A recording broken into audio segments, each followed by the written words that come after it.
Ladies and gentlemen, please welcome Cleveland Clinic's CEO and President, Dr. Toby Cosgrove.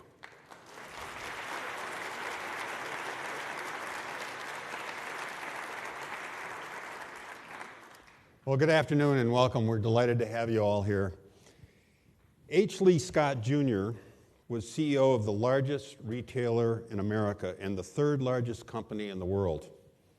He was born in Joplin, Missouri, and raised in Baxter Springs, Kansas. His father owned a gas station and his mother taught piano. Scott went to Pittsburgh State University in Pittsburgh, Kansas. He completed executive development programs at Penn State and Columbia University. While a student, he worked for a manufacturing company day and night and studied starting at 12 o'clock until 2. He lived with his wife and son in an unheated trailer. A reporter once asked him about those years. Scott said, "It didn't seem difficult at the time, it just seemed cold."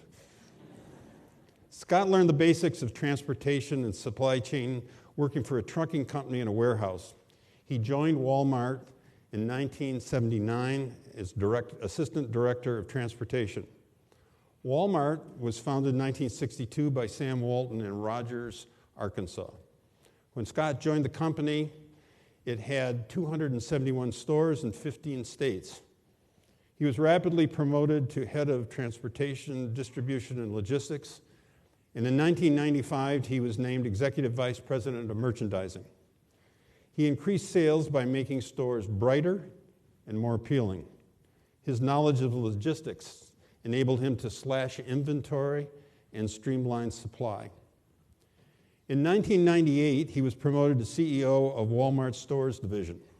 In 1999, he became Chief Operating Officer, and in 2000, he was named CEO of what was, by then, the largest retailer and largest company in the history of the world. Walmart is larger than many countries. It has 8,500 stores under 53 names in 15 different countries. Its 2 million associates conduct 2 million sales a week. As CEO, Scott was renowned as a team player. He surrounded himself with talented associates. He dropped in stores to meet associates and get ideas. He managed challenging public relations problems and delivered strong revenues and profits. In 2005, Hurricane Katrina struck the Gulf Coast. The government was slow to respond. Walmart rushed in swiftly with effective aid. Thousands of Walmart trucks were dispatched. $15 million in supplies was distributed. Scott visited the storm victims alongside Presidents Bush and Clinton. It was a turning point for the company. Walmart was on its way to becoming a model corporate citizen. In 2007, Scott announced Sustainability 360. This was a program committing hundreds of millions of dollars to making Walmart and its suppliers more environmentally friendly. He took steps to improve diversity in hiring and promotion. He lowered prescription prices. He expanded health care benefits for Walmart associates. He joined coalitions to support healthcare reform and became a champion of quality reporting and an electronic medical record. Scott retired as CEO at what the New York Times called a triumphant time for the company. The Times noted, despite the poor economy, Walmart is one of the few retailers thriving. He's been named one of Time magazine's 100 most influential people and Vanity Fair's Power 100. Today, Scott lives in Sarasota, Florida with his wife Linda, and he has 2 sons. He continues to serve as chairman of Walmart's executive board and the boards of numerous influential companies. Please join me in welcoming Lee Scott.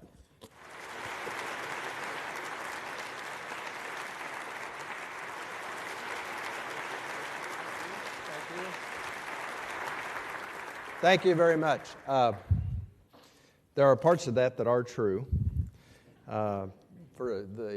Most of those things were not done by me, as you well know. They were done by somebody in the organization. But I always stood ready to take credit whenever possible. But thank you. It is very flattering for Wal-Mart to be invited here to talk about innovation at a place that maybe invented much of medical innovation. 40 years ago, having developed and refined coronary bypass surgery, and your tradition continues today. I know just recently that you did almost a full face transplant, which I find just amazing. If you have any cosmetic surgeons in here, I am giving some consideration, not to that extent, but some modest tweaking. We get excited at Wal-Mart about innovation. It's different than yours, but we were excited about moving generic prescription drugs to $4. It didn't take us quite as long as it takes you to do the experiments and learn the skills that you do. We had some young people that walked into the office, presented a very short discussion concerning the idea that they thought we could take prescription drugs, 300 of them, to $4. And that if it didn't work, it could cost us about $60 million a year. But if it did work, it would just revolutionize what was going on in the cost of prescription medication to our customers. Interestingly enough, that whole discussion lasted about 5 minutes. The most contentious point was they wanted to open 5 stores in Tampa, Florida, and then eventually over the next year and a half expand it to the whole chain. This was, I think, in August, and we told them that we agreed they could start with the 5 stores in Tampa, but we wanted the whole chain done by December of that year. When you think about it, whether you're pioneering new surgical skills or new price points that make medicine more affordable, both of us are in the business of trying to improve people's lives. We make possible treatments that were previously out of reach, or medications that were just too expensive for customers to take. Both of us have a goal of making a difference in the lives of our clients. Today, I'd like to talk to you about a couple of things. First, about the current economy, kind of what Wal-Mart sees. And then secondly, about some of the lessons that I learned as CEO of Wal-Mart stores.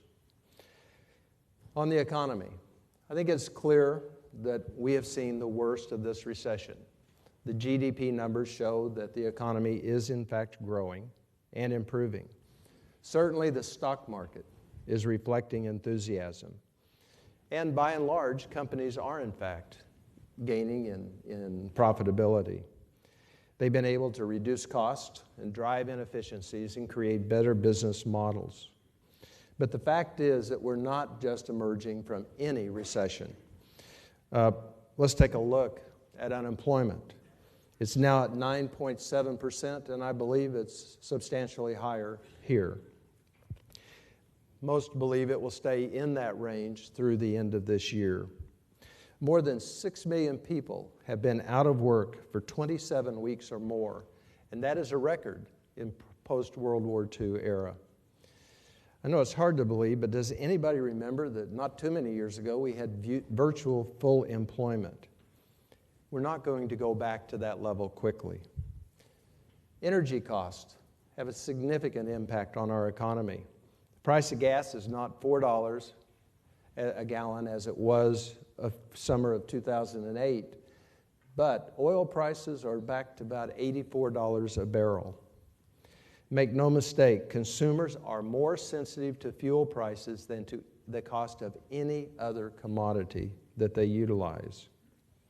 If you look at the housing market, I think it's clear there also that sales of homes have modestly picked up, but we will not return to the boom period for many, many years.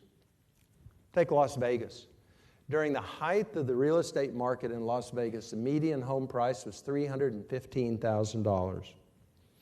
Last year, the median price of a home in Las Vegas was $139,000. Do the math.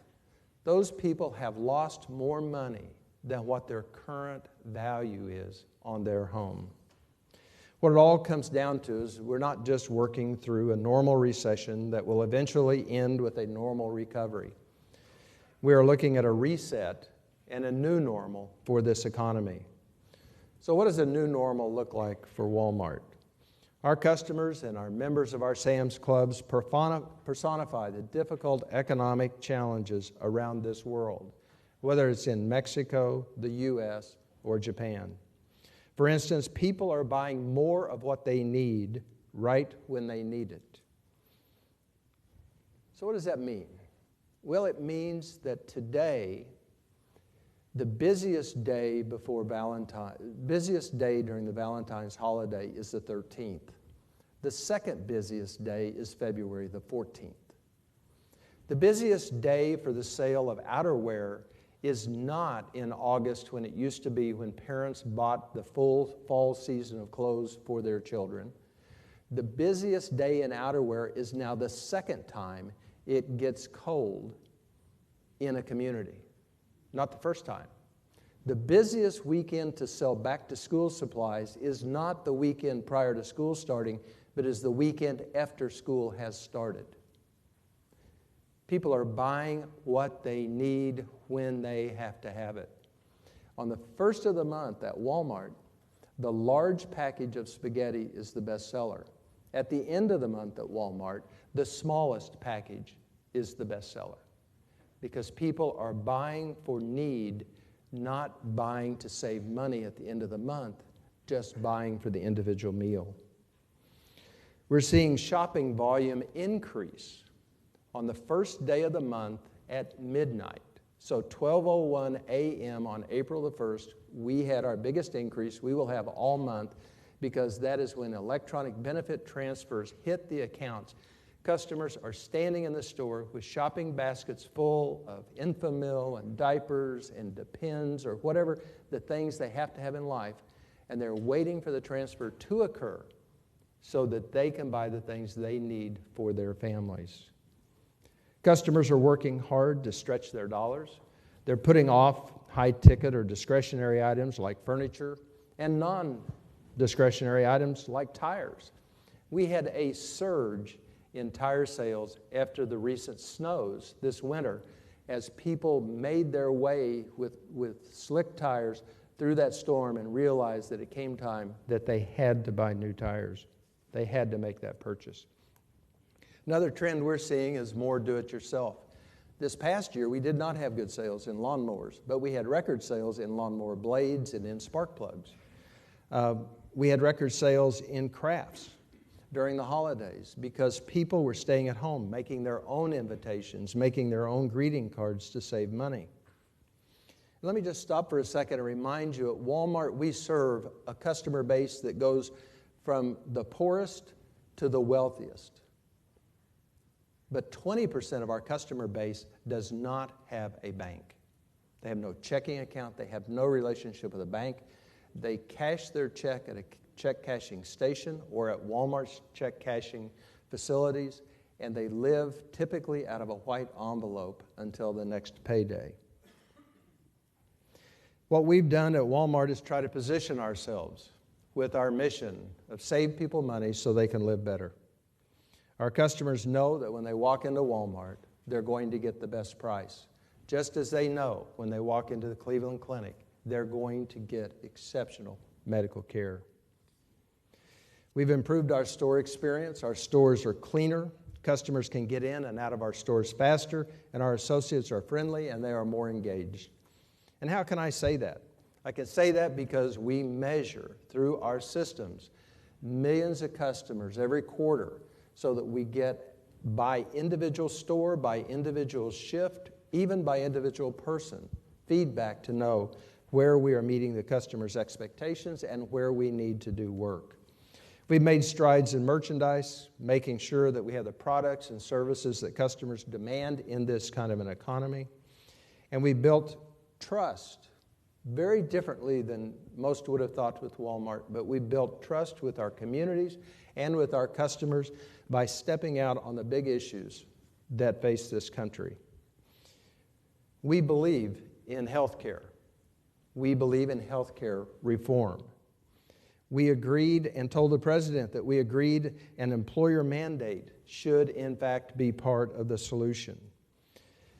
Now, many people are asking, what will the impact of healthcare legislation be on Wal-Mart? Well, because we have enough time today, I in fact have under the podium all 2,000 pages and would hope to have enough time to go through page by page and explain it to you, because I'm sure at this point no one has. But no, there are going to be requirements on everyone. Some of those things have not been defined yet. At this point, we actually feel good about where we stand and that we are already in compliance with most of the requirements. We have made improvements in our health care at Wal-Mart. We've expanded coverage over the years to part-time employees. We have shorter waiting periods. We expanded our coverage for children. But there are a lot of unknowns in this bill, as you're well aware. With tens of millions of Americans getting increased access to health care, we're going to see a tremendous growth in demand for health care. Will we be able to meet that demand, whether it is here at the Cleveland Clinic or at the clinic outside the Wal-Mart store? Wal-Mart offers the same benefits to our associates, whether they're full-time or part-time. Provisions of the bill allow, in some ways, the ability for some people to move to more part-time and therefore try to gain a competitive advantage not through efficiencies, but by not complying with the spirit of what this reform tries to accomplish. How will that turn out? And will the bill truly bring down cost and bend the cost curve? Can you legislate lower cost? Certainly I hope so, and I hope there's a learning in it for Wal-Mart, because we would find it much easier to legislate lower cost within our stores. At this point, we have not been effective at doing that. Every business is different and will have to react differently to this economic reset. There isn't any one size that's going to fit all, but there is a new normal that is going to test each and every one of us as leaders for years to come. And those who succeed will be those who have done more than make the tough calls about simply reducing expenses.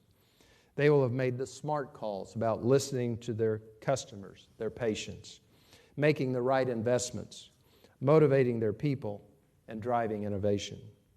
So, with that as a setting, let me take just a few minutes and talk to you about some of the things that I've learned in my job at Wal-Mart as CEO. What I did is I used to travel out following the old business model, and I would fly to Germany and I would tour stores, and at the end of it we would recap with the people who ran our German operation. And we would say, you're out of stock, or your signing isn't very good, or this or that, or this store looked really good. We did at times share compliments. Well, one night I was riding back on an airplane and I thought, we're paying the person that runs the UK a lot of money. And it didn't really make a lot of sense that I would have to go tell him that the peroxide counter was empty. He probably knew that. And so I started making notes about what was the underlying cause of why that existed. Why was the store dirty? Why were the people unmotivated? Why did the problem exist, not the identification of the problem itself? And so I started, when I'd make these trips back, which fortunately Wal-Mart had an airplane, which I must tell you as CEO, it's something you dearly miss when you leave. But I started making the notes, what is the underlying cause? Now, these probably won't apply to you, particularly the first one, because I know you're in the healthcare field. Ego is the greatest enemy of leadership. Without a doubt, in my mind, it is the greatest enemy of leadership. I could give you about 3 hours worth of stories and what I learned from Sam Walton about managing your own ego in a way that benefits your customer, benefits your associates, benefits your peers, and benefits your industry. Sam Walton didn't care that Kroger disparaged him when he had just a few stores. He didn't care that he was made fun of. He loved the fact and the power that it gave him when he was underestimated and the freedom it gave him to grow his business. He never had to stand up and take credit. We had a wonderfully talented person at Wal-Mart who had to leave. And that person wrote an article in what we call the Wal-Mart World, which is just the old newspaper, magazine that everybody does, except at Walmart you'd find it's on less expensive paper than most people would do. And he wrote this one-page article to bring people up to speed on what was going on in his division. And then the thing goes out to 1.5 million people at that time. One of the people I work with, one of the people that I work directly with, brought the article in to me and circled it. And in that article, he said "I" 22 times in one page. It was interesting because the issue he had that caused him to have to leave was because he couldn't listen. And he couldn't listen because his ego was so big that he felt like he had too much to say to waste time listening. Second thing is when people know what you want, they will often give it to you. So what does that mean? Well, we're not in a sophisticated business. But we made a pronouncement, and we said, we want the back room of every Walmart store to be clean. We don't want any merchandise back there because that's just dead inventory. We need to get the inventory out on the floor. You don't need all that backup. We have very sophisticated logistics systems. So we challenged our stores, get all the merchandise out of the back. So we were touring stores. Store manager said, "Oh, you have to come and see my back room."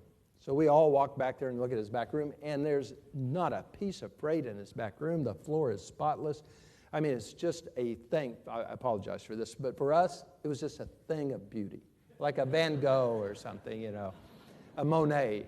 And I said, "Man, that is incredible. How'd you do it?" He said, "Oh, we rented a warehouse just 2 blocks away."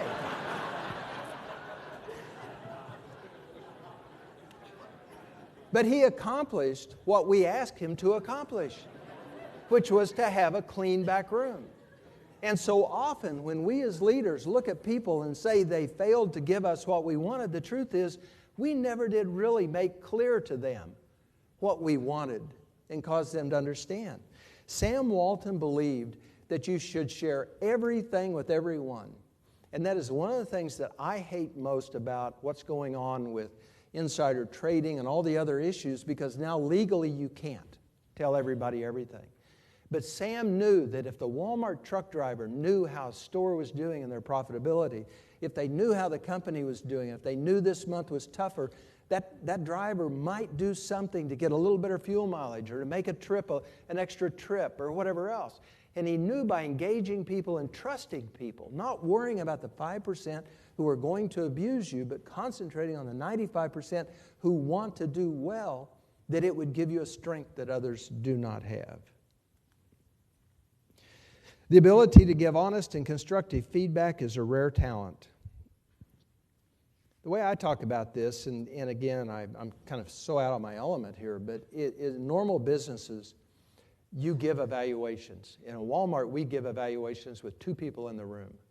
So when David Glass would give me an evaluation, Sam Walton would be sitting in, or Rob Walton at one time.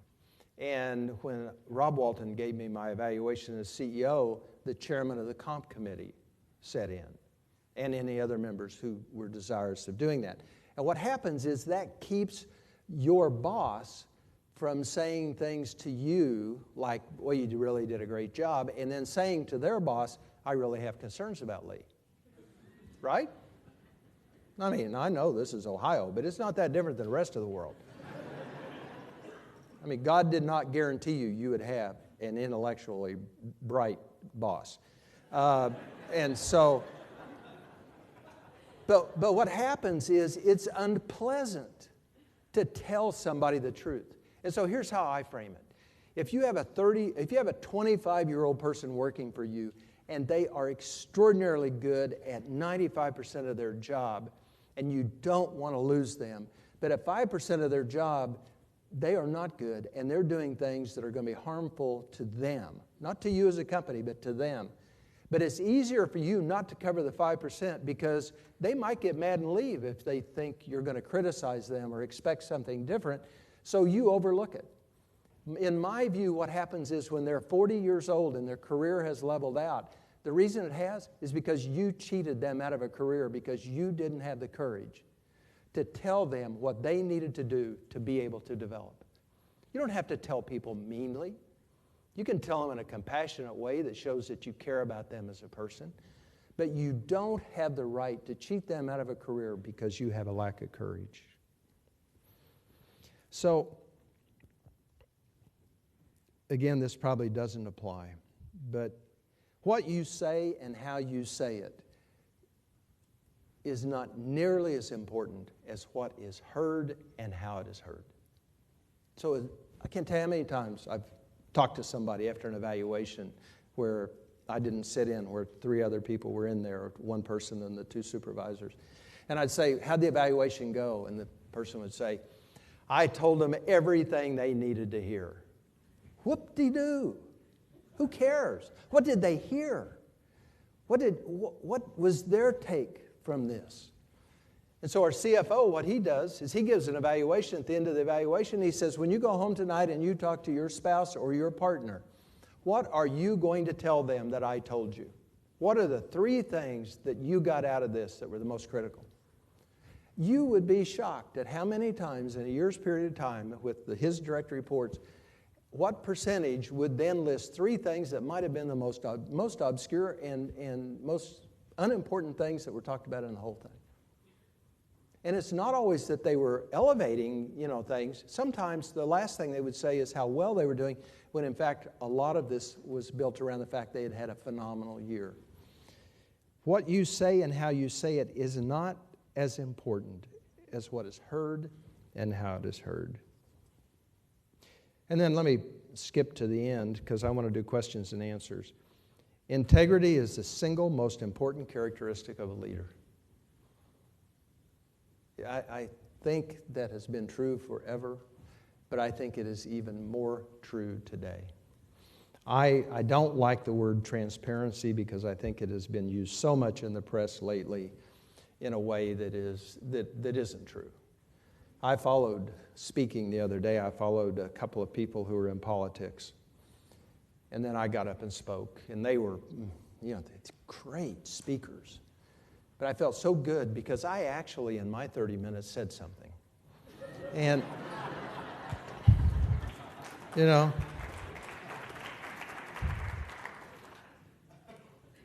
you can't be trusted if you're not trustworthy. Sam created Wal-Mart with this incredible ability to be self-critical without being self-destructive. I don't know how he did that. I don't know how he had that capacity to do that, but he did. And so it made it easy to be able to tell the truth. It was an atmosphere where it was okay to tell the truth. What I tell young people when I talk to them, I was in Wake Forest 2 weeks ago, on my way to Augusta, by the way. And what I told the kids is, I don't think of integrity as the fact that you're not going to cheat on your expense account. Because most of the people in this room, almost everyone, will not cheat this hospital. You will not steal money. You will not embezzle. You will not do those things. What I'm talking about is an integrity that when you go in and you talk to your supervisor and you know that one question you hope they don't ask, when the meeting is about over, you say, I'm sorry, but I think you should ask me about this because I think you need to know.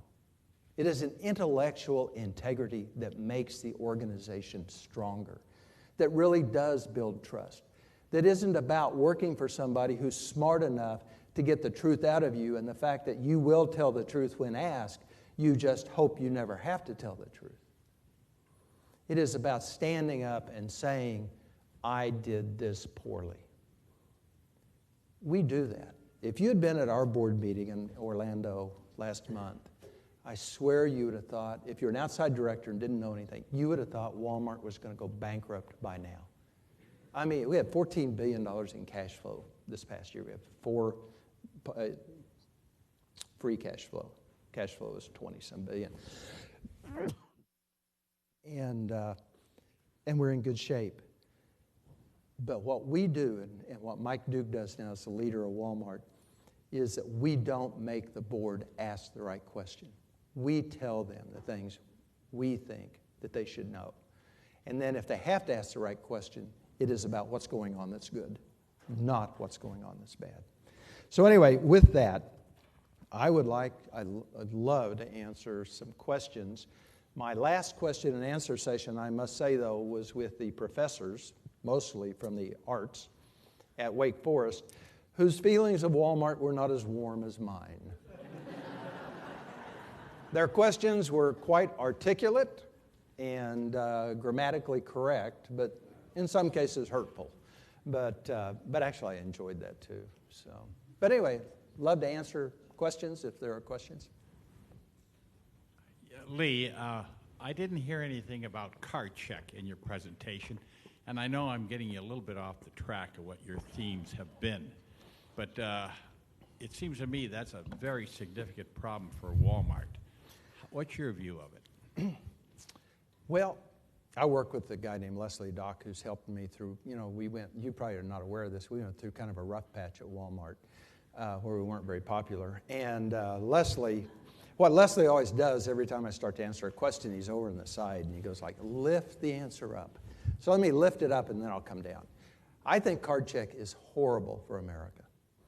I think it is terrible if business is in control of government. I think it is terrible if labor is in control of government. I think both of them. I think what we want as citizens is a balanced approach. And I think positioning American industry in a more globalized economy in a way that has a likelihood of creating onerous work rules and less flexibility when the rest of the world is becoming more flexible, I think is problematic. So, we have unions outside the U.S., a number of places that we work with. We are not unionized in the United States. Our associates have consistently chosen not to be. We have no problem or difficulty with unions. We just think if we run our business correctly, then we shouldn't have to have a third party representing our people. In that stead, one of the things I talk about Sam all the time, but I mean, he did create a pretty good company. And one of the things he did is he had an open door policy. And it is the weirdest thing you ever saw in your life. But if you were in a store, because this happens all the time. So you're in a store, you have a store manager who's not particularly good. Maybe they're not very seasoned, or maybe they're just not very good. And they come to you and they say, you've been starting at 8 o'clock in the morning, but next Monday you start at 7, and if you don't start at 7, then we're going to let you go. That person can pick the phone up, and did, call the office and say, Lee, this is what my store manager did to me. I've been at the company 18 years. I have a child that goes to child care. I got no notice. I got nothing, and I'm being told I'm going to leave the company. And then it is your responsibility as the CEO or whoever got that call to resolve that issue that day. And it is your responsibility to see that if one word is said to that associate or one negative action taken against them, that you terminate the manager who violated that act. And you say, well, does that really work? Walmart's a big company. I used to get calls from India. I'd get them from the UK. I'd get them from Canada. I'd get them from Poto, Oklahoma. It does work. I fired one truck driver 5 times. Sam hired him back 4 times. Yeah, I mean, it's a fact. Tommy would call Sam and say, oh, I did this, and Lee fired me, and I just don't think it's right. And Sam would call me over, and I didn't call him Sam then, but I don't in Bentonville, but I'm far enough away. Mr. Walton would say, oh, Lee, Tommy's really a good guy. He just kind of gets off base a little bit. Well, hot wiring your truck so it'd run 90 miles an hour was a little off base. Or the night that I found him with his wife kicking him in the face in the parking lot of Wild Bill's in Springfield, Missouri at 2 o'clock in the morning, and he was bleeding, and it's a great story. She thought he was carousing. I thought he was carousing. We had different interest in it. So I go up to Wild Bill. I mean, Walmart's a real work environment. So I go to Wild Bill, sit in the parking lot and see what's going on, and I'm driving around in the parking lot. And I come up on this car where this guy is trying to get in the car. A Walmart truck's parked here. And I say, where's the driver of that truck? And this guy turns around and has blood all over his face. And the reason is because his wife had put a wig on, gone into Wild Bill's and waited for her husband to show up and watched him carouse. In the middle, once she had had enough, she takes the wig, she goes out on the dance floor, takes the wig off, and cold cocks her husband on the dance floor. So Sam hired him back, because of the trauma in the family and everything else. And so it does work. I know it's a long answer, but it works, and it has incredible power when you can call anybody in this company from anywhere and get your problem resolved. You know what it makes happen? It causes that store manager not to tell that person you either show up at 7 o'clock or you're going to be fired. It makes you better. Now, are you going to get Obama to understand that? He just put card check boy on the NLRB, and all the Republicans said don't do it, and he did it as an interim appointment. Now, how do you get your message across to the president? Well, fortunately, I'm retired. But No Mike Duke and Wal-Mart have a good relationship with the administration. We have worked with them not only on health care, but wonderful progress Mike is leading in the environment. And I think they are willing to listen. And I don't want to make excuses for this administration, but many people presidents have made interim appointments. This just happens to be one that if you are a more conservative and a more business-oriented person, you wouldn't go for it. But I have a young lady here pointing at me. Yes. Hi. I was just curious about your thoughts on the online retail environment, specifically with Walmart's website. Do you ever foresee a time where possibly the website could replace the brick and mortar stores? No, I think it can for the people in this room who are more affluent.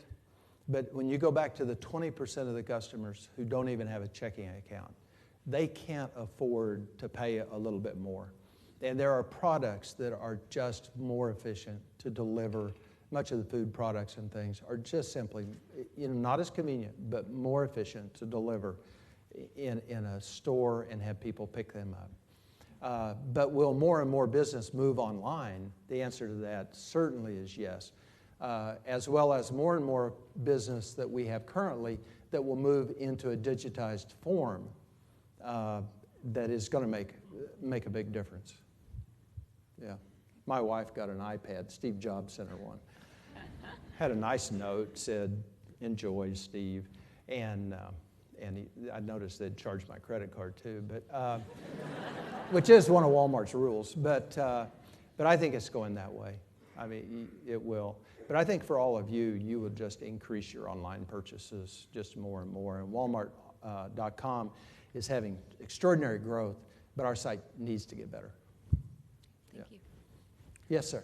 You mentioned something about employee engagement, and I was curious as to how you can say that your employees are more engaged. How do you measure engagement with that many employees, and do you have a special program for them as they enter into Walmart employment that gets them engaged and understand the culture of Walmart?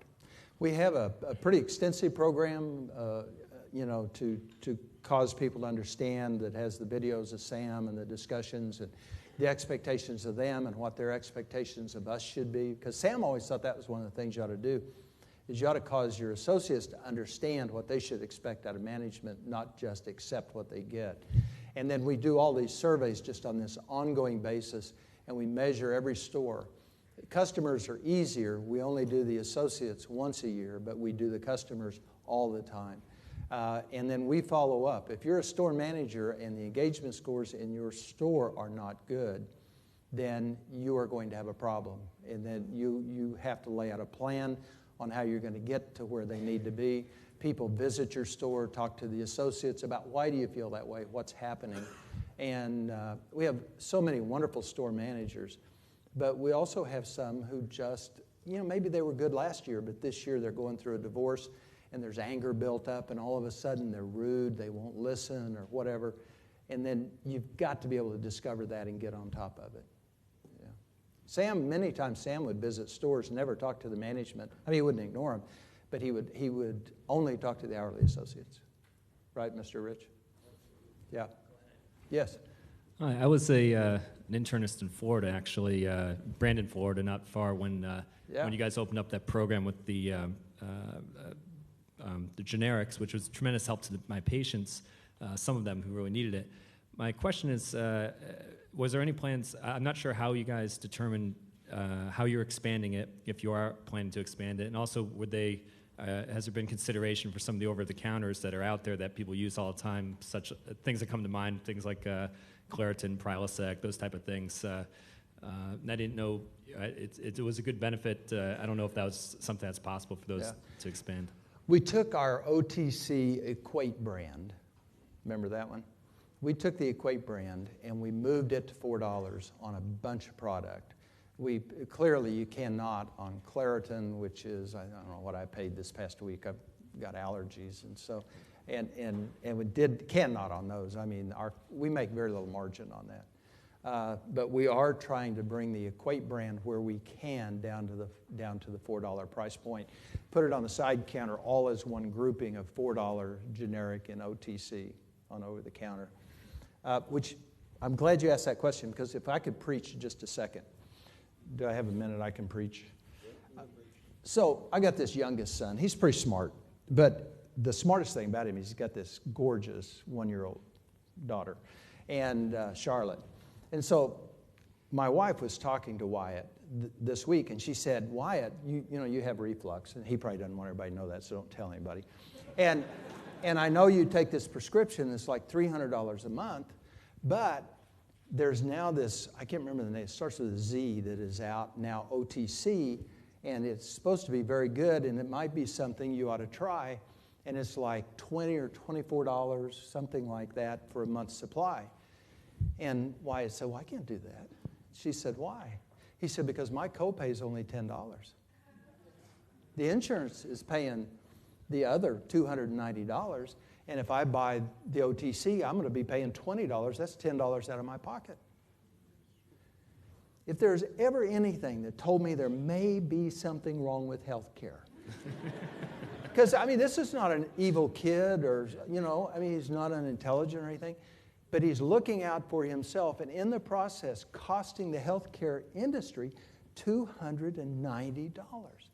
The day that Claritin went on not generic, but went OTC, the next week, we had people in our healthcare plans whose doctors were shifting them to another allergy drug. And the only thing different about that drug on Friday and Monday was it went OTC. That's wrong, I think. I mean, you know more about it than me, but I mean, I just think it's wrong. So we're continuing to work on that. Yeah. Yes? Yes. Lee, I met Sam Walton at a convention in 1986 or 87, and what struck me about him, we had an opportunity to talk for 5 minutes, but what struck me about him, first of all, one, that amidst all the people who were trying to get his attention, I seemed to be the only one in the room at that moment for him. Mm-hmm. Number two, what struck me about him was his sense of values and mission. Mm-hmm. I work with young people in trying to get values into our public school system, and the question that kids ask us today, especially teenagers, is, wasn't the crash in the economy really a crash of American values? Can you comment about how, from Sam Walton on down, Wal-Mart's values have been successful in shaping the company and shaping the Wal-Mart of today? And what can corporate citizens such as Wal-Mart and the Cleveland Clinic and others do to help the United States be more value-centric? Yeah, well, you can lead a horse to water. I'm sorry. You know, I think, first of all, there's a book out. I cannot tell you anything about this book except I listened to a speech the other day, and a guy said this book actually existed, where he studied why is there so much difference between Mexico and the U.S., between Haiti and the Dominican Republic. Why do those things exist when there's really no barrier there? What makes that difference? And he goes through all these things, and like on the last chapter, he says, it is the culture the institutions are started with. I think that is why Wal-Mart has been able to maintain this. We get people who have problems at Wal-Mart, who have huge egos, who are more important than anybody else. But the organization itself squeezes them out. They are just so uncomfortable. They get so little recognition. That the organization is almost self-cleansing. And the other thing is, as we drift at times from our consistency of application of the values, it seems like after it gets a little bit over here, there's this natural and institutionalized movement to bring it back. And I think that's probably true here, where you have these strong values and that this institution was built on. I don't know, whether it be a country or an institution, I don't know for sure how you change that. My view with the country is that the country has that same institutionalized behavior, and that you will see as America comes further left, that you will see it want to drift back towards the center. Just as when it gets too far right, it wants to drift back towards the center. Because most people, not everybody, but most people are either a little left of center or a little right of center. They're not, extremists are called extremists for a reason. So I think that will occur. The school systems are, they're just a totally different issue and way outside of my knowledge. But I do think without a doubt, what we see reflected with the busiest back-to-school time being the weekend after school starts is somehow tied to the issues in the school, and where school is prioritized by families and parents and the accountability that you had at home. And I know the world is a softer and a more gentle place than where I grew up, but I will never in my life forget the size of my dad's belt. Turns out he only had a 31-inch waist, but man, I tell you, that thing looked like 10 feet long to me as I was growing, because I was not always the best student, but I was encouraged by my dad both vocally and physically to be a better student. And but anyway, yes. Hi, thank you.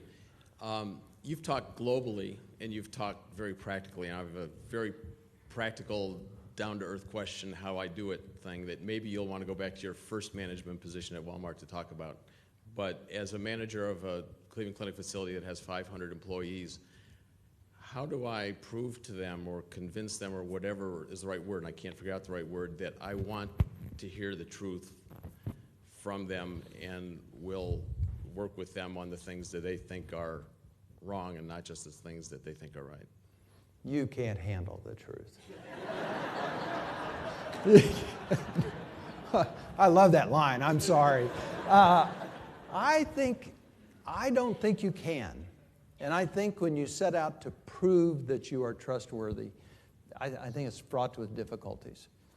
I think here's what I encourage some of the Walmart guys to do is go to a meeting and then take a stopwatch. And every time you talk, click it on, and every time you stop, click it off. And at the end of the meeting, look how much time you're talking versus everybody else. Because that's what happens in life. There's almost this idea, and you can see it in politics. You're the leader, so you have to talk all the time. And yet, I'll go back to Sam. Sam didn't have to talk all the time. He knew he was the leader. And so he spent more time listening. He already knew what he knew. And so if you actually listen to people, and if somebody says, the problem I have is that my shelf is bent and I cannot get the price tags to stick on it, and when you put it then, you're really good because you pull out your iPhone and you type it in notes, and then you walk away and you say, boy, that's good. And to them, it means nothing. Versus you saying, well, let's go back in the back and let's get a shelf out and let's see if we can't find a shelf, and I'll help you fix that shelf. I'll help you take the Clorox off the shelf, and I'll help you. When you do things in their interest, and when you can't, this is what I learned from the Walmart truck drivers. I was 30 years old. I thought I was cool. I thought I was smart as sin. And the truck drivers can't be very smart. They're driving a truck, right? So they'd come in, they'd have a complaint. And I'd say, well, if you think about it this way, and you think about it this way, and this, and I'd get them to say, oh, Lee, you're right, that's good, thank you, I didn't really have that problem in the first place. They'd get in their truck and they'd drive for 10 hours, and lo and behold, they were smart. And after 10 hours, when they'd come back in to see me, they wouldn't be as mad as they were when they left. They'd be twice as mad. because they knew they had been manipulated by somebody who really didn't care about that problem. And so you really have to earnestly listen to them and make their priorities your priorities. You have to do the follow-up. And when you can't do something, and this is what I learned with the Walmart truck drivers, they would just test me and test. I had 9 of them one day went to Mr. Walton and asked him to fire me. They used the open door and asked him if he would fire me. And it wasn't like the most pleasant day I'd ever had at work. But if when you have bad news, when Betty wants to change her shift because she doesn't want to work Saturdays anymore, you have to be willing to look at Betty or Bill in the eye and say, I'm sorry, our customers here on Saturday, you cannot have Saturday off. Let's work on it later to see what shifts might be better for you and whether or not we can hire people. But right now, we can't do that. What a lot of managers in a Walmart store will do is say, well, let me take a look at that and I'll get back to you, hoping that she'll change her mind or he will change his mind and it will go away. And it's no different with the staff in this organization. It's no different with nurses. It is no different with the entry-level doctors or whoever else. We push them off and take our own priorities. And when you do that, you're not trusted. And the reason you're not trusted is you're not trustworthy. I told a guy this one day, and he wasn't overly impressed. But I said, if you're standing in a choir that has 30 people in it, and you believe that 29 of them are singing off key, you may be wrong. And I have this thing I like to say all the time is that the worst thing about life is that you often get what you deserve, except for health. That's the exception. But the rest of it, mostly it's what you deserve. We got time for one more, are we? Yes, ma'am. Yeah, I know that Walmart has made a commitment to green strategies and such things as zero waste. Yes. And I wondered if you'd talk a little bit about what's been successful, but if you'd also say a few words about what is so far at least disappointing. We might learn from that. It is, without a doubt, the coolest thing we have ever done. We started out to try to get involved in sustainability, to use it as a platform to help us be a better company. I did not dream it would get the momentum that it got. I did not understand that the young people in our organization were waiting for the older leadership to wake up. And what has happened is it has been grasped by people in, let's say, in packaging, where they're just reducing packaging. Our truck fleet saved they burned 25% less fuel by getting the drivers engaged, by getting the warehouse people engaged in reconfiguring how they loaded trailers, so you actually had less trailer loads. The whole thing came together so that the whole is actually greater than the sum of the parts. I'm doing a Fortune thing next week in, where is that place? Laguna Niguel, which is not Cleveland, but it's nice. And there is like this big yellow ball in the air that provides heat and warmth.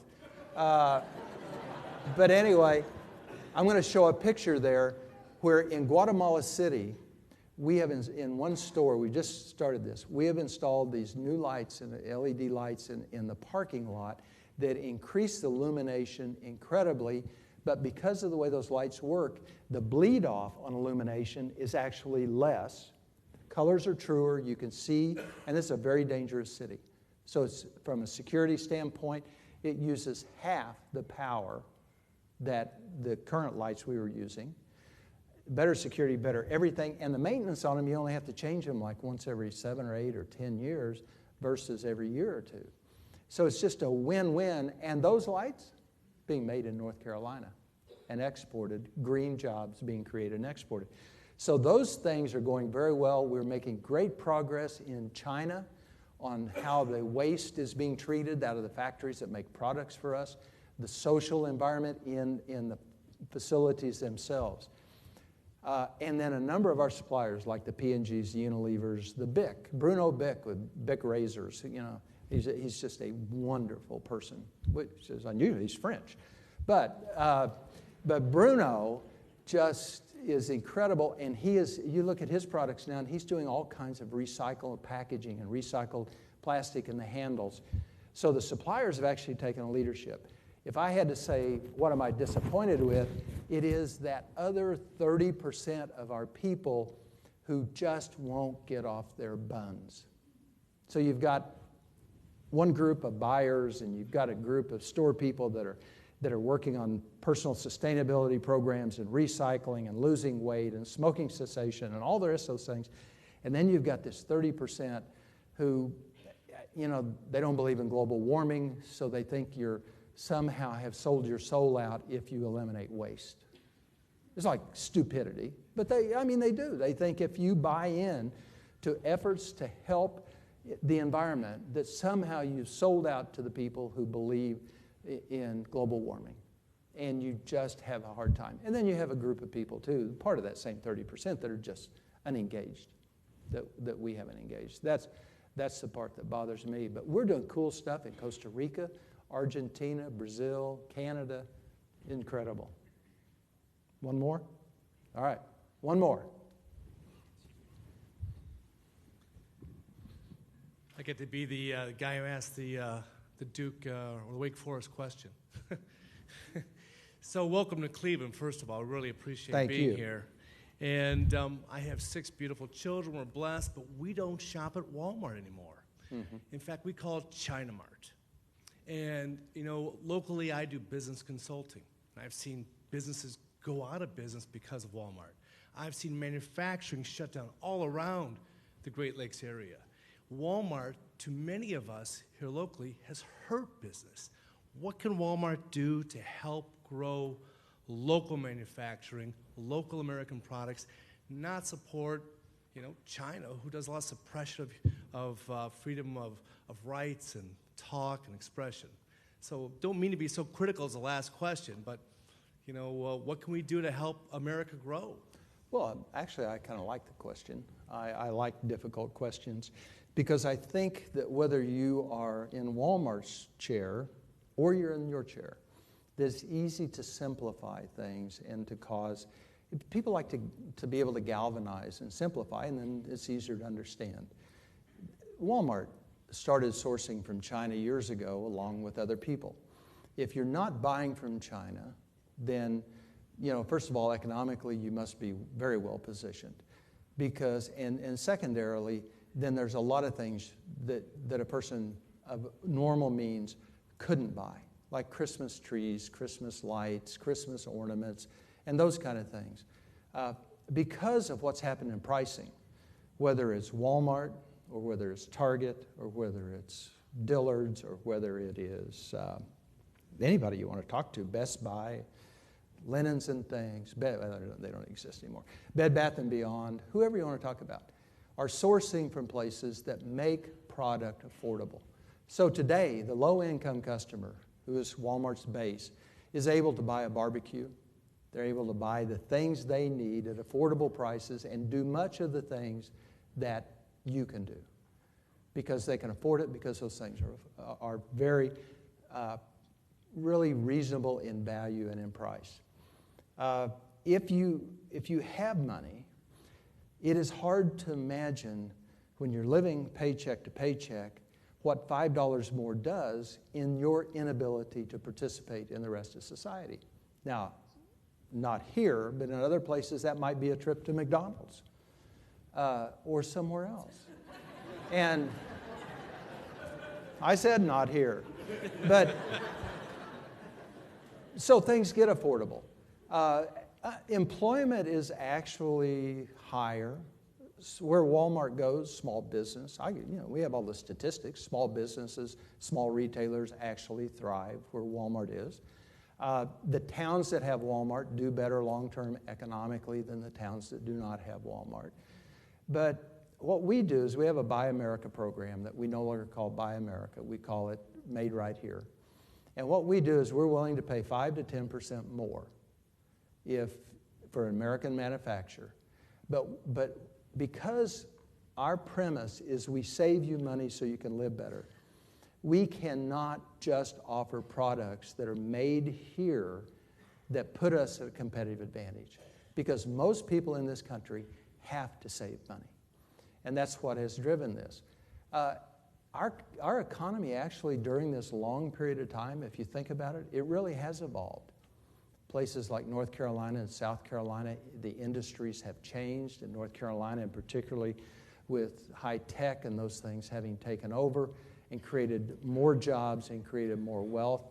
So, you know, things aren't going to be the same. This generation of baby boomers, in my mind, in some ways is almost saying that the way we now have the world is the way it should stay. And you really shouldn't ask us to continue with the changes that have gone on. Let's keep it the same. Let's keep the same manufacturer in Cleveland. Let's keep the same thing happening in the same town. And let's keep the storefronts all the same. And let's keep the roads the same. And, you know, we want everything to be the same, but at the same time, we'd like for everything to be better. My answer to that is I'm glad that our forefathers in the caves, when they discovered fire, didn't say, man, this is it. We don't need to change anything else now that we have fire. I'm glad they didn't. But somehow our generation is arrogant enough to say, woo, where this country is now is what it ought to look like forever. And it's not going to look like that. It's going to change. We have an obligation as a Walmart person, I have an obligation to make sure that the person we buy from in China is not selling at a better price because they're dumping their chemicals in the river, or because they're cheating their people out of bathrooms or fire extinguishers and life safety issues. We have that obligation to make sure that things are fair. And we are working hard to live up to that. And we have not always met the mark. But we're working, and I think that's what we owe. And we owe the manufacturers in Argentina in the Made Right Here program, in Brazil in the Made Right Here program, in Mexico and the U.S., we owe a foot in the door for the manufacturers to give them that opportunity. And I think it is important for this country for us to continue to do that and not be arrogant about sourcing wherever. But the bigger obligation is what I just said. We have an obligation to make sure that the people that America is competing with are competing on a fair basis and not ruining the environment or the health of their employees as a cost of providing lower prices. And I believe that. So that's it. Thank you.